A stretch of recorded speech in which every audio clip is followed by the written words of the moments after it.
Hello everyone, I am Charul. I welcome you all on my channel Education at Your Doorstep. This is the 23rd lecture in the lecture series of Geomorphology. And guys, as you know that we have started a sub-lecture series on landforms in which we are discussing about each and every landform in detail. So in previous video, we discussed about the mountains, their formation and the types. And in this video, we will be talking about the plateaus, their features, formations and the various types. And in the next lecture, we will be talking about the plains. So in this manner, we are going to cover the second order landforms, and after that, we will be starting about the third order landform. But before starting this lecture, I want to ask you some questions and you have to write down the answer in the comment section. What is the difference between the horst and the graben? Which force is responsible for the formation of second order landforms and the first order landform?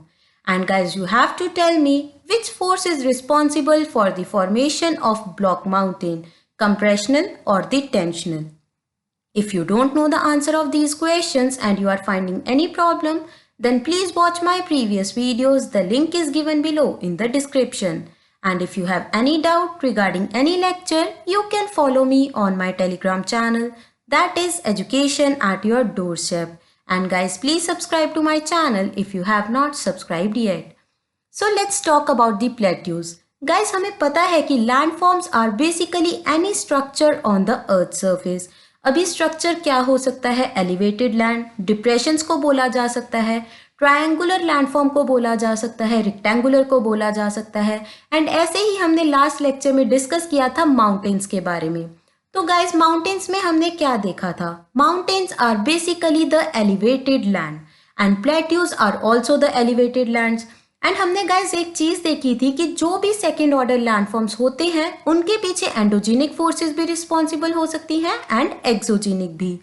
तो guys, mountain में भी दोनों तरह की forces हो सकती थी, ऐसे ही हमारे प्लेट्यूज में भी दोनों तरह की फोर्सेस हो सकती हैं. तो गाइस, ये तो हुए कुछ similarities between the mountains and the plateaus. लेकिन अभी हमें बात करनी है कि इनमें डिफरेंसेस क्या हैं. तो गाइस, हमने देखा था कि माउंटेन्स जितनी भी हाइट पर हो सकते हैं, लेकिन जो हमारे प्लेट्यूज हैं इनकी हाइट रिस्ट्रिक्टेड होती है 500 फीट तक. उसके बाद हमने देखा था कि माउंटेन की सारी स्लोप्स बहुत ही ज़्यादा स्टीप होती हैं, लेकिन हमारे प्लेट्यू में सिर्फ एक ही स्लोप उसकी स्टीप होती है. And guys, more over the thing is that कि जो माउंटेन होता है उसका टॉप बहुत ही पॉइंटेड एंड शार्प होता है, जबकि जो हमारे प्लेट्यूज होते हैं इनका टॉप बिल्कुल फ्लैट होता है, जिसकी वजह से हम लोग यहाँ पर आराम से रिसाइड कर सकते हैं. एंड गाइस, होता क्या है कि जो प्लेट्यूज होते हैं they are very rich in minerals, इसीलिए यहाँ पर आराम से माइनिंग भी हो सकती है एंड क्रॉप्स भी ग्रो किए जा सकते हैं. लेकिन माउंटेन पर किसी भी तरह की सेटलमेंट पॉसिबल नहीं थी क्योंकि उसकी स्लोप्स बहुत ही ज़्यादा स्टीप है. तो हम लोग जब वहाँ पर खड़े ही नहीं हो सकते तो सेटलमेंट बनाने की तो बहुत दूर की बात है. And guys, as you know कि ये लैंडफॉर्म्स बेसिकली एक लैंडफॉर्म से दूसरे लैंडफॉर्म में ट्रांसफॉर्म होते रहते हैं. तो क्या हो सकता है कि अगर किसी भी माउंटेन की इरोडिंग हो गई तो वहां पर प्लेट्यू की फॉर्मेशन हो सकती है. तो गाइज, हमने क्या देखा कि इसकी हाइट रिस्ट्रिक्टेड होती है 500 फीट तक. उसके बाद guys, the thing is that the highest plateau of the world is Tibet plateau, जो कि हमारे इंडिया के आसपास ही प्रेजेंट है एंड उस पर प्रेजेंट है चाइना. मतलब क्या है गाइस, जो चाइना है उसका ऑलमोस्ट सारा पार्ट तिब्बत प्लेट्यू पर ही प्रेजेंट है and it is basically the highest plateau of the world. And guys, आपको हाईएस्ट माउंटेन के बारे में तो पता ही है. तो गाइस, जो इसके रॉक्स हैं उन पर बेसिकली एक तरह की लेयरिंग है जो कि है शेल, लाइमस्टोन एंड सैंडस्टोन की. एंड आपको मुझे ये बताना है कि बेसिकली ये रॉक्स किस कैटेगरी को बिलोंग करते हैं, इग्नियस, सेडिमेंट्री या फिर मेटामॉर्फिक. तो अगर आपको इनमें डिफरेंस के बारे में नहीं पता है तो प्लीज़ आप मेरी रॉक्स वाली वीडियो देख लीजिए, मैंने उसका लिंक डिस्क्रिप्शन में दे दिया है. So guys, this is how our plateau looks like. कैसे इसका जो टॉप होता है वो बिल्कुल फ्लैट होता है. तो गाइज, अगर हम लोग बात करें प्लेन्स एंड प्लेट्यूज में डिफरेंस की तो यही होता है कि जो प्लेट्यू होते हैं वो nearly 500 feet above the sea level होते हैं, लेकिन जो हमारे प्लेन्स होते हैं वो nearly at the sea level होते हैं। एंड गाइस कुछ प्लेन्स तो ऐसे हैं जो कि बिलो सी लेवल भी प्रेजेंट हैं। एंड अगर आपको इसके बारे में देखना है तो स्टे ट्यून्ड, क्योंकि नेक्स्ट लेक्चर में हम लोग प्लेन्स के बारे में ही पढ़ने वाले हैं। तो गाइज अभी हमने माउंटेन्स और प्लेट्यूज में कुछ डिफरेंसेस भी पढ़े एंड कुछ सिमिलैरिटीज भी। एंड प्लेट्यूज एंड प्लेन्स में जो कंपैरिजन है उसके बारे में हम लोग नेक्स्ट लेक्चर में देखेंगे। Okay guys, now coming to the lava plateau. Guys हमने वॉल्केनिक माउंटेन्स के बारे में पढ़ा था कि कैसे जब वॉल्केनिज्म होता है, वॉल्केनिज्म का मतलब क्या होता है, release of energy from the interior of the earth, जिसकी वजह से हमारे अर्थ के सरफेस पर magma in the form of lava आ जाता है। बहुत सारी और गैसेस भी होती हैं जैसे कि water vapours, oxides of nitrogen, sulphur, carbon. तो अगर आपको इसके बारे में नहीं पता है तो आप वॉल्केनो वाला लेक्चर देख सकते हैं। तो गाइस हमने देखा था कि कैसे वॉल्केनिक माउंटेन की हाइट डिफरेंट हो सकती है depending upon the viscosity of the lava. मतलब अगर विस्कोसिटी ऑफ द लावा बहुत ही कम है तो हमारे माउंटेन्स बहुत ज़्यादा हाइट वाले बनने वाले हैं, लेकिन अगर उनकी विस्कोसिटी बहुत ही ज़्यादा कम है तो माउंटेन्स बनेंगे बहुत ज़्यादा एरिया में, लेकिन उनकी हाइट बहुत ही कम होगी। लेकिन गाइस बाय चांस ऐसा हो जाए कि विस्कोसिटी बहुत ही ज़्यादा कम थी एंड वहाँ पर पीक्स की फॉर्मेशन हो ही नहीं पाई, तो होगा क्या, वहाँ पर प्लेट्यूज की फॉर्मेशन हो जाएगी। एंड गाइस इवन ऐसा भी हो सकता है कि कोई हमारा वॉल्केनिक माउंटेन था, उसकी इरोडिंग हो गई विंड की वजह से, जिसकी वजह से उसका टॉप फ्लैट हो गया एंड वहां पर प्लेट्यू की फॉर्मेशन हो गई। तो ऐसे हम प्लेट्यूज को बोलने वाले हैं लावा प्लेट्यूज। तो हमने क्या देखा, इनका ओरिजिन एंडोजेनिक भी हो सकता है एंड एक्सोजेनिक भी। एंड गाइज आपको पता है कि lava is very rich in minerals, क्योंकि हमारे अर्थ के इंटीरियर में सिलिका, एल्यूमिनियम, मैग्नीशियम, आयरन, निकल जैसे बहुत सारे मिनरल्स प्रेजेंट हैं, जिसकी वजह से जब हमारे प्लेट्यूज बनते हैं because of the cooling of the lava, तो वो बेसिकली बहुत ही ज़्यादा रिच इन मिनरल्स होते हैं। तो बेसिकली जो लावा प्लेट्यू है वो बहुत ही ज़्यादा रिच इन मिनरल्स होते हैं, क्योंकि हमने देखा था कि कैसे इग्नियस रॉक्स में भी बहुत ज़्यादा मिनरल्स प्रेजेंट होते हैं, क्योंकि वो डायरेक्टली लावा की कूलिंग एंड सॉलिडिफिकेशन के कारण बन जाते हैं। तो गाइस वॉल्केनिज्म कहाँ होता है, कन्वर्जेंट मार्जिन पर या फिर डाइवर्जेंट मार्जिन पर। गाइस हमने देखा था कि डिफरेंट तरह की मार्जिन होती हैं, convergent, divergent and the conservative. Conservative पर तो अर्थक्वेक आता है, लेकिन कन्वर्जेंट एंड डाइवर्जेंट दोनों मार्जिन पर वॉल्केनिज्म हो सकता है। जो वॉल्केनिज्म कन्वर्जेंट मार्जिन पर होगा उसे बोला जाता है सेंट्रल टाइप ऑफ एरप्शन, जबकि जो हमारा वॉल्केनिज्म डाइवर्जेंट मार्जिन पर हो उसे फिशर टाइप ऑफ एरप्शन बोला जाता है। Guys central type of eruption में होता क्या है कि जब हमारी continental crust collides with the oceanic crust, तो जो हमारी ओशियनिक क्रस्ट होती है वो डिस्ट्रॉय हो जाती है, वहां पर मैग्मा की फॉर्मेशन होती है, कन्वेक्शनल करंट्स बनते हैं, जिसकी वजह से वहां पर वॉल्केनिज्म हो जाता है, और ऐसे वॉल्केनिज्म को सेंट्रल टाइप ऑफ एरप्शन बोला जाता है। उसके बाद अगर हम लोग बात करें फिशर टाइप ऑफ एरप्शन की, तो वो होता है डाइवर्जेंट मार्जिन पर, जहां पर दो प्लेट्स दूर जाती हैं। तो होता क्या है कि वहां पर टेंशनल फोर्सेस बनती हैं, जिसकी वजह से गाइस होता क्या है कि वो जो मैग्मा होता है उसे स्पेस मिल जाती है ओशियन के सरफेस पर आने की, एंड इस वजह से वहां पर वॉल्केनिज्म हो जाता है, इग्नियस रॉक्स की फॉर्मेशन हो जाती है। तो हमने देखा कि central type of eruption and fissure type of eruption दोनों के कारण हमारे वॉल्केनिक प्लेट्यू बन सकते हैं। एंड गाइस होगा क्या कि जो हमारे प्लेट्यूज ओशियन में बनेंगे वो बेसिकली हमें आइलैंड्स की तरह दिखाई देंगे, क्योंकि उनका थोड़ा सा ही सरफेस एरिया ओशियन के ऊपर होगा, बाकी का सारा जो उनका पार्ट है वो ओशियन के नीचे होगा। तो इस तरह से हमारे वॉल्केनिक माउंटेन्स, प्लेट्यूज एंड हमारे वॉल्केनिक आइलैंड्स की फॉर्मेशन होती है। तो गाइज आपको मुझे ये बताना है कि बेसिकली जो इग्नियस रॉक्स के पार्टिकल्स होते हैं उनका साइज किस चीज पर डिपेंड करता है। तो गाइज यहाँ पर आपको दिख रहा है लावा प्लेट्यू। तो गाइज हमने तिब्बत प्लेट्यू में देखा था कि उसका कलर कंपैरेटिवली लाइट था लावा प्लेट्यू से, क्योंकि जो हमारे लावा प्लेट्यू होते हैं ये बहुत ही ज़्यादा रिच इन मिनरल्स होते हैं, जिसकी वजह से इनका कलर भी थोड़ा डार्क हो जाता है। तो आप इस तरह से डिफ्रेंशिएट कर सकते हैं कि जो डार्कर प्लेट्यूज होते हैं वो बेसिकली लावा प्लेट्यूज होते हैं, क्योंकि इनमें बहुत ही ज़्यादा मिनरल्स की कॉन्सेंट्रेशन होती है। Now coming to the tilted plateau. Guys tilted plateau का मतलब क्या हुआ? टिल्ट का मतलब थोड़ा सा झुका हुआ। तो अगर हमारा कोई भी प्लेट्यू किसी डायरेक्शन में थोड़ा सा झुका हुआ हो तो उसे टिल्टेड प्लेट्यू बोला जाता है। जैसे कि हमारे इंडिया के पास है डेक्कन प्लेट्यू जो कि प्रेजेंट है साउदर्न पार्ट ऑफ इंडिया में। एंड गाइस इसी की वजह से क्या है कि जो भी हमारे साउथ फ्लोइंग रिवर्स हैं वो ईस्ट वाली साइड पर फ्लो करना शुरू कर देती हैं, क्योंकि जो हमारा डेक्कन प्लेट्यू है वो ईस्टवर्ड है, थोड़ा सा टिल्टेड, जिसकी वजह से रिवर्स भी ईस्ट फ्लोइंग हो जाती हैं। लेकिन गाइस दो रिवर्स हैं, नर्मदा एंड तापी, जो कि बेसिकली वेस्ट फ्लोइंग रिवर्स हैं, क्योंकि ये मूव करती हैं, फ्लो करती हैं रिफ्ट वैली से। एंड आपको मुझे ये बताना है कि ये रिफ्ट वैली बेसिकली है कौन सी। सो गाइस ऐसा कुछ हमारा टिल्टेड प्लेट्यू दिखता है, सारी की सारी कैरेक्टरिस्टिक्स सेम है, बस एक डिफरेंस है कि ये किसी डायरेक्शन में थोड़ा सा टिल्टेड होता है, जिसकी वजह से जितनी भी वहां पर रिवर्स लेक्स फ्लो करती हैं वो उसकी डायरेक्शन में ही फ्लो करना शुरू कर देती हैं। जैसे कि हमारे डेक्कन प्लेट्यू में है साउदर्न रिवर्स सारी की सारी वेस्ट फ्लोइंग है। Okay guys, now coming to the characteristics of the plateau. इसके बारे में हमने ऑलरेडी देख लिया है कि इनकी हाइट नियरली 500 फीट होती है। उसके बाद तिब्बत प्लेट्यू हाईएस्ट प्लेट्यू है एंड इसके मोस्ट ऑफ द एरिया पर चाइना प्रेजेंट है। उसके बाद हमने देखा कि जो लावा प्लेट्यूज होते हैं they are very rich in minerals, क्योंकि ये डायरेक्ट कूलिंग एंड सॉलिडिफिकेशन से बनते हैं लावा की, and lava is basically very rich in minerals. उसके बाद गाइस हमने बात की थी डेक्कन प्लेट्यू की, which is tilted towards the east, जिसकी वजह से सारी की सारी साउथ फ्लोइंग रिवर्स ईस्ट की तरफ फ्लो करना शुरू कर देती हैं। Now coming to the V shaped valley. Guys जो प्लेट्यू है ये है हमारा सेकेंड ऑर्डर लैंडफॉर्म, लेकिन जो वी शेप्ड वैली है ये है थर्ड ऑर्डर लैंडफॉर्म, जो कि बेसिकली बनती है इरोजन ऑफ द प्लेट्यू के कारण।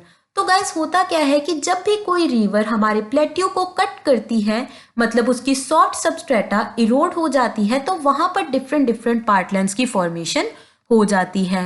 एंड क्योंकि रिवर की स्पीड बहुत ज़्यादा होती है तो वो इसको बेसिकली कट करती रहती है एंड इसकी डेप्थ ज़्यादा हो जाती है। तो जो डिफरेंट डिफरेंट पार्ट्स बन जाते हैं उन्हें पार्टलैंड्स बोला जाता है। एंड जब हम लोग इसे कंबाइन कर दे तो वहां पर वी शेप वैली की फॉर्मेशन हो जाती है। तो मतलब क्या हुआ, ये बना है इरोजन ऑफ रिवर के कारण। तो ये कौन सा लैंडफॉर्म हो गया, फ्लूवियल इरोजनल लैंडफॉर्म। तो हमने क्या देखा कि जो हमारे माउंटेन्स, प्लेट्यूज एंड प्लेन्स हैं ये है सेकेंड ऑर्डर लैंडफॉर्म। जैसे कि हमारी वी शेप वैली बनी है सेकेंड ऑर्डर लैंडफॉर्म से, तो ये हो गया है third order landform. And guys अगर बेसिकली यहाँ पर इरोजन विंड के कारण हुई होती तो बेसिकली गाइस होता क्या कि एक लेवल प्लेइंग ही होती, तो मतलब यहाँ पर प्लेन्स की फॉर्मेशन हो जाती या फिर प्लेट्यू की हाइट थोड़ी सी कम हो जाती। लेकिन अगर इरोजन हमारे ग्लेशियर के कारण होती तो यहाँ पर यू शेप वैली बन जाती। एंड गाइस इसका मतलब क्या हुआ, वी शेप वैली है एक एग्जाम्पल इरोजनल लैंडफॉर्म की एंड हमारे फ्लूवियल लैंडफॉर्म की। तो गाइस आप क्लियरली देख सकते हैं कि प्रॉपर वी शेप बनी हुई है। ये बनी क्यों है कि जो ये सबस्ट्रेटा थी जहां पर वी शेप वैली बनी हुई है तो यहाँ की सबस्ट्रेटा बहुत ही ज़्यादा सॉफ्ट थी, इसकी वजह से ये इरोड हो गई जब रिवर वाटर यहाँ से फ्लो किया। लेकिन जो साइड वॉल्स बनी हुई हैं ये इसलिए है क्योंकि उनकी सॉइल ज़्यादा अच्छे से सीमेंटेड है, जिसकी वजह से यहाँ की सबस्ट्रेटा हार्ड है। तो बेसिकली गाइस आप देख सकते हैं कि प्रॉपर वी शेप बन रही है, इसीलिए इसे वी शेप्ड वैली बोला जाता है।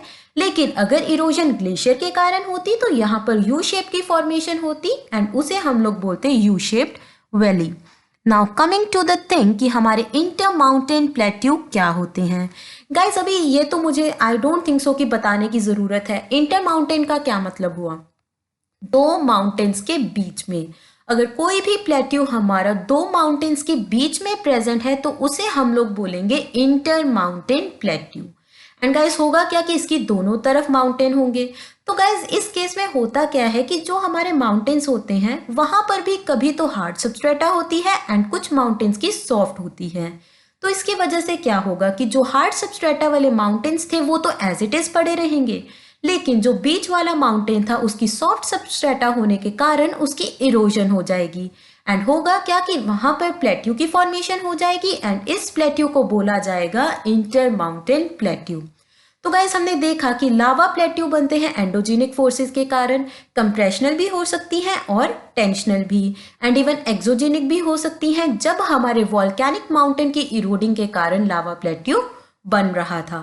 उसके बाद गाइस हमने देखा था टिल्टेड प्लेट्यू के बारे में। उसका भी क्या है कि एक्सोजेनिक या फिर एंडोजेनिक कोज के कारण बना होगा, लेकिन उसकी जो टिल्टेड शेप है वो बेसिकली हो सकती है इरोजन के कारण, कि जो उसकी टिल्टेड लेंथ है वहां पर सबस्ट्रेटा सॉफ्ट थी जिसकी वजह से वहां पर इरोजन हुई, एंड जो हमारा प्लेट्यू था वो बन गया है टिल्टेड प्लेट्यू। तो जो इंटरमाउंटेन प्लेट्यू है ये क्यों बना? पहले एक माउंटेन था, उसकी इरोजन हुई, उसके बाद हमारा इंटरमाउंटेन प्लेट्यू बन गया। तो इसके पीछे कौन सी फोर्स रिस्पॉन्सिबल हुई? एक्सोजेनिक। एंड एक्सोजेनिक फोर्स किसके कारण होती है? एजेंट ऑफ डिन्यूडेशन के कारण, जो कि है wind, river and the glacier. तो गाइस जो हमारा बोलिवियन प्लेट्यू है ये प्रेजेंट है एंडीज माउंटेन में। उसके बाद हमारा फेवरेट प्लेट्यू तिब्बत प्लेट्यू, ये प्रेजेंट है हिमालय में एंड काराकोरम रेंज में। तो गाइज ये तो आपको पक्का याद रहना ही चाहिए कि ये कौन से माउंटेन्स के बीच में प्रेजेंट है, क्योंकि ये हाईएस्ट प्लेट्यू है तो इस पर क्वेश्चन बन सकता है। तो अगर अभी हम लोग बात करें मैक्सिको प्लेट्यू की, तो ये प्रेजेंट है Sierra Madrid Oriental and Sierra Madrid Occidental range के बीच में। उसके बाद गाइस जो कोलंबिया प्लेट्यू है, आपको पता है कि ये प्रेजेंट है अमेरिका में एंड ये प्रेजेंट है रॉकीज एंड कैस्केडिंग रेंज के बीच में। तो गाइस ये आपको डायरेक्टली एमसीक्यूज में भी आ सकता है कि कौन सा सही से मैच नहीं किया हुआ। फॉर एग्जाम्पल हो क्या कि जो बोलिवियन प्लेट्यू है इसके सामने एंडीज की जगह रॉकीज लिख दिया जाए, तो बेसिकली ये मिसमैच्ड हो जाएगा एंड आपको पता चल जाएगा कि ये ऑप्शन गलत है। इसलिए आपको ये देख लेना है कि जो ये मेन प्लेट्यूज हैं ये कौन सी माउंटेन रेंजेस के बीच में प्रेजेंट हैं। तो ऐसा कुछ दिखता है हमारा इंटर माउंटेन प्लेट्यू, जिसके आसपास माउंटेन्स हैं लेकिन बीच में एक प्लेट्यू की प्रेजेंस है। एंड गाइस आपको माउंटेन्स एंड प्लेट्यूज के बीच में सिमिलैरिटीज एंड डिफरेंसेस के बारे में भी पता होना चाहिए। So guys now coming to the piedmont plateau. Guys piedmont का मतलब होता है एट द फुट हिल। अभी ये पिडमेंट प्लेट्यू है तो इसका मतलब क्या हुआ? Plateau that is present at the foot hill, मतलब फुट हिल ऑफ माउंटेन। तो गाइस होता क्या है कि ऐसे प्लेट्यूज हमारे प्रेजेंट होते हैं foot hill of the mountain पे, लेकिन इंटर माउंटेन प्लेट्यू में भी तो ऐसा ही था कि एक माउंटेन प्रेजेंट था। नहीं गाइस, इंटर माउंटेन प्लेट्यू में दोनों तरफ से हमारा प्लेट्यू माउंटेन से घिरा हुआ था, लेकिन पिडमेंट प्लेट्यू में एक तरफ माउंटेन होगा एंड दूसरी तरफ किसी भी दूसरी तरह का लैंडफॉर्म हो सकता है माउंटेन को छोड़कर। मतलब दूसरी साइड रिवर हो सकता है, सीज हो सकते हैं, ओशियंस हो सकती हैं, प्लेन हो सकते हैं, किसी भी तरह की हमारी we shaped valley, you shaped valley हो सकती है, लेकिन सिर्फ एक लैंडफॉर्म नहीं हो सकता, दैट इज द माउंटेन। क्योंकि अगर दूसरी तरफ भी माउंटेन आ जाएगा तो ये बन जाएगा हमारा इंटर माउंटेन प्लेट्यू। उसके बाद गाइज हमें देखना है कि इंपॉर्टेंट पिडमेंट प्लेट्यू कौन से हैं, कौन सी हैं examples of the piedmont plateau. तो पहला तो है मालवा प्लेट्यू, जहां पर प्रेजेंट है Punjab. And guys the next is the Appalachian plateau, and हमने अपलेशियन माउंटेन के बारे में भी पढ़ा था। उसके बाद गाइज कौन सा है? Patagonian plateau. तो गाइज आपको कुछ कुछ एग्जाम्पल्स ऐसे याद रख लेनी है कि आपको जैसे 4 ऑप्शंस आ जाएं, Malwa, Appalachian and the Patagonian, and उसके बाद आपको मैक्सिको प्लेट्यू लिखकर दे दिया जाए एंड आपको इनमें से सिलेक्ट करने हो पिडमेंट प्लेट्यू, तो आप मैक्सिको प्लेट्यू को हटाकर बाकी तीनों के तीनों ऑप्शन सिलेक्ट कर सकते हैं। तो गाइज ऐसा कुछ दिखता है हमारा पिडमेंट प्लेट्यू, कैसे एक तरफ इसके माउंटेन होगा एंड दूसरी तरफ किसी भी और तरह का लैंडफॉर्म हो सकता है, प्लेन हो सकता है, वाटर बॉडी हो सकती है, वैलीज हो सकती हैं, रिजेस हो सकती हैं, कुछ भी हो सकता है अदर देन द माउंटेन। तो गाइस पिडमेंट प्लेट्यू कैसे बना होगा? ये भी तो ऐसे बन सकता है कि डायरेक्टली हमारी एंडोजेनिक फोर्सेस के कारण बना हो, या फिर हमारे माउंटेन की इरोडिंग के कारण भी बना हो सकता है। तो गाइस बेसिकली यहाँ पर एंडोजेनिक फोर्सेस भी रिस्पॉन्सिबल हो सकती हैं एंड एक्सोजेनिक भी। एंड यही हमने लैंडफॉर्म के फर्स्ट लेक्चर में देखा था कि second order landform endogenic forces and exogenic forces दोनों के कारण बन सकते हैं। Now guys coming to the continental plateau. Continental plateau का मतलब क्या होता है? Guys, a plateau which is present in the interior of the continent is known as the continental plateau. Guys जो भी चीज इंटीरियर ऑफ द कॉन्टिनेंट में present होगी उसे बोला जाता है कॉन्टिनेंटल। जैसे कि होता क्या है कि अगर वहां पर डेजर्ट प्रेजेंट हो तो आप बोलोगे कॉन्टिनेंटल डेजर्ट, अगर माउंटेन प्रेजेंट हो तो कॉन्टिनेंटल माउंटेन। यहाँ पर प्लेट्यू प्रेजेंट है तो इसे बोला जाता है कॉन्टिनेंटल प्लेट्यू। तो कुछ हमारे इंपॉर्टेंट कॉन्टिनेंटल प्लेट्यू हैं जो कि basically inner part of the continent में प्रेजेंट है। उनकी एग्जाम्पल है मालवा प्लेट्यू। गाइस कुछ कुछ प्लेट्यूज आपको लगेगा कि ये रिपीट हो रहे हैं, क्योंकि गाइस इनको बेसिकली 2 से 3 कैटेगरीज में भी हम लोग रख सकते हैं। ओके गाइस, तो हमारे इंडिया के कौन कौन से हैं? मालवा प्लेट्यू, रांची वाला है, उसके बाद छोटा नागपुर प्लेट्यू है। उसके बाद गाइस आपको मेजरली पता है इंडिया के याद रखने हैं, एशिया के याद रखने हैं, बाकी अगर आपके दिमाग में ना भी रहे तो कोई बात नहीं। उसके बाद है मेंटो ग्रोसो प्लेट्यू, उसके बाद है वेस्टर्न ऑस्ट्रेलियन प्लेट्यू। तो आपको ऑस्ट्रेलिया का नाम सुन के पता ही चल गया कि ये प्लेट्यू प्रेजेंट होगा हमारे ऑस्ट्रेलिया कॉन्टिनेंट में। तो गाइस ऐसा कुछ दिखता है हमारा continental plateau that is basically present in the interior of the continent. Now coming to the Mount Roraima. तो गाइस हमने डिफरेंट प्लेट्यूज देखे, लेकिन हमने किसी भी प्लेट्यू को इन डेप्थ नहीं देखा। तो माउंट रोराइमा को हम लोग क्यों देख रहे हैं? क्योंकि गाइस ये प्रेजेंट है हमारे 3 कंट्रीज के जंक्शन पर, इसीलिए इसको क्या बोला जाता है? Try junction plateau. एंड अब इक्वेशन ये है कि कौन कौन सी कंट्रीज के जंक्शन पर है। एक तो है हमारी ब्राजील, उसके बाद है वेनेजुएला एंड दी गुयाना। तो ये हमारी 3 कंट्रीज हैं जिनके जंक्शन पर प्रेजेंट है mount Roraima.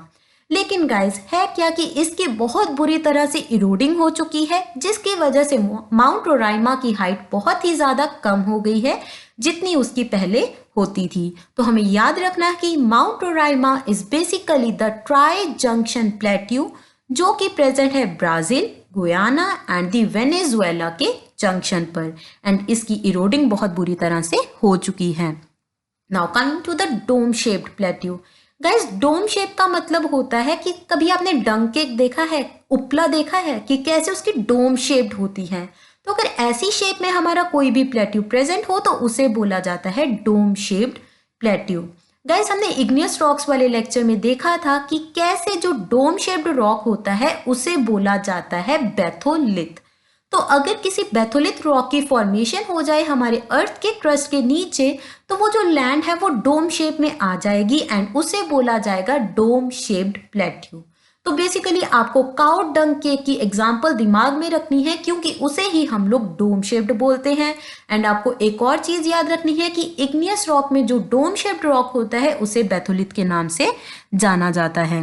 Now coming to the types of the plateau depending upon the origin. मतलब अगर हम लोग देखें कि कोई एक्सोजेनिक फोर्स रिस्पॉन्सिबल है प्लेट्यू की फॉर्मेशन के लिए, तो उसके बेसिस पर हम लोग प्लेट्यूज को कैसे डिवाइड कर सकते हैं। तो पहले हैं हमारे फ्लूवियल प्लेट्यूज जो कि बने होंगे रिवर एक्शन के कारण। उसके बाद है अयोलियन जो विंड एक्शन के कारण बनेंगे। एंड उसके बाद है ग्लेशियल लैंडफॉर्म्स जो कि बनते हैं ग्लेशियर के कारण। तो अगर किसी भी माउंटेन की इरोजन हमारी रिवर कर रही है तो वहां पर फ्लूवियल प्लेट्यू की फॉर्मेशन हो जाएगी। तो गाइस हमने देखा था कि जो डीन्यूडेटिंग एजेंट है वो मेजरली 3 ही हैं, wind, river and the glacier. तो अगर इरोजन हमारी रिवर ने की या फिर उसकी डिपोजिशन के कारण कोई प्लेट्यू बन रहा है तो उसे बोला जाता है फ्लूवियल प्लेट्यू। उसके बाद गाइज अगर हम लोग बात करें अयोलियन प्लेट्यू की, तो ये बनता है विंड एक्शन के कारण। गाइज एजेंट ऑफ डिन्यूडेशन करते क्या है, एक जगह से सेडिमेंट्स को उठाकर दूसरी जगह पर डिपॉजिट कर देते हैं।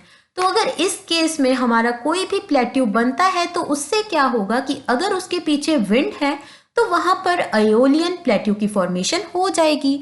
अगर वहां पर रिवर रिस्पॉन्सिबल है तो फ्लूवियल प्लेट्यू बनेगा। एंड वहां का अगर रिस्पॉन्सिबल फैक्टर हमारे ग्लेशियर्स हैं, क्योंकि ग्लेशियर्स गाइस बहुत ही ज्यादा बल्की होते हैं एंड जब वो टॉप ऑफ द माउंटेन से फुट हिल पर आते हैं तो वो कुछ ना कुछ सेडिमेंट्स अपने साथ कैरी आउट कर लेते हैं, जिसकी वजह से वहां पर प्लेट्यूज की फॉर्मेशन हो सकती है। एंड ऐसे प्लेट्यूज को बोला जाएगा ग्लेशियल प्लेट्यूज। एंड गाइस ये बेसिकली प्रेजेंट है कश्मीर में। Now coming to the another important plateau that is the Colorado plateau. तो गाइस हमने माउंट रोराइमा के बारे में देखा था, वो था हमारा try junction plateau.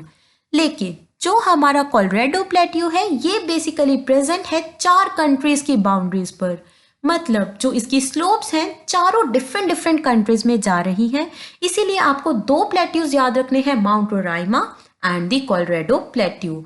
Mount Roraima junction पर प्रेजेंट था 3 कंट्रीज के एंड हमारा कोलोराडो प्लेट्यू प्रेजेंट है 4 कंट्रीज में।